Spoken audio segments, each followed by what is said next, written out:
আর এই মুহূর্তে যে খবরে নজর রাখতেই হচ্ছে, ফের সিএবি সভাপতি সৌরভ গাঙ্গুলি সিএবি সভাপতি পদে লড়বেন মহারাজ।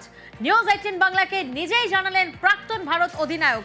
ঠিক কি জানিয়েছেন তিনি, কিভাবে ইঙ্গিত স্পষ্ট হচ্ছে, প্রতিনিধি ইরন আমাদের জানাবেন। ইরন, একদমই দেখো, সৌরভ গঙ্গোপাধ্যায় তিনি সিএবির আসন্ন যে নির্বাচন, অর্থাৎ সিএবির যে বার্ষিক সাধারণ সভা আগামী 20 তারিখ রয়েছে, সেই 20 তারিখ তিনি নির্বাচনে দাঁড়াচ্ছেন এবং প্রেসিডেন্ট পদে দাঁড়াচ্ছেন। সৌরভ গঙ্গোপাধ্যায়কে যখন আজকে আমি জানতে চেয়েছিলাম আপনি কি, কারণ দীর্ঘদিন ধরে গুঞ্জন ছিল যে সিএবি সভাপতি পদে সৌরভ গঙ্গোপাধ্যায় ফের ফিরতে চলেছেন।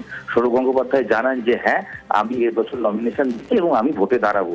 এবং পাশাপাশি সিএবি সূত্রে খবর, যেহেতু প্রাক্তন ভারত অধিনায়ক সৌরভ গঙ্গোপাধ্যায় অতীত সিএবি সভাপতি ছিলেন, তিনি নমিনেশন ফাইল করলে সভাপতি পদে বিরোধী পক্ষ থেকে বা অন্য কোনো ব্যক্তি সেই পদে নমিনেশন দেবেন না। অর্থাৎ সর্বসম্মতভাবেই সিএবি সভাপতি হবেন সৌরভ গঙ্গোপাধ্যায়। আগামী 20 সেপ্টেম্বর সিএবির বার্ষিক সাধারণ সভা, সেখানেই সৌরভের নামের ওপর সিলমোহর পড়বে এবং 2015 থেকে 2019 সাল পর্যন্ত সিএবি সভাপতি ছিলেন সৌরভ গঙ্গোপাধ্যায়।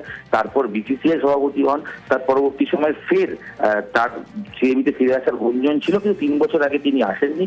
3 বছর পরে প্রত্যেকটা সিএবি যে কমিটি তার টার্ম থাকে, এই টার্ম এবছরই শেষ হচ্ছে।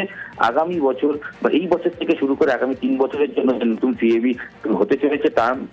তাতে সভাপতি পদে সৌরভ গঙ্গোপাধ্যায়, তিনি নিউজ 18 বাংলাকে জানিয়েছেন তিনি সভাপতি পদে নমিনেশন দিতে চলেছেন, তিনি সভাপতি পদে দাঁড়াবেন।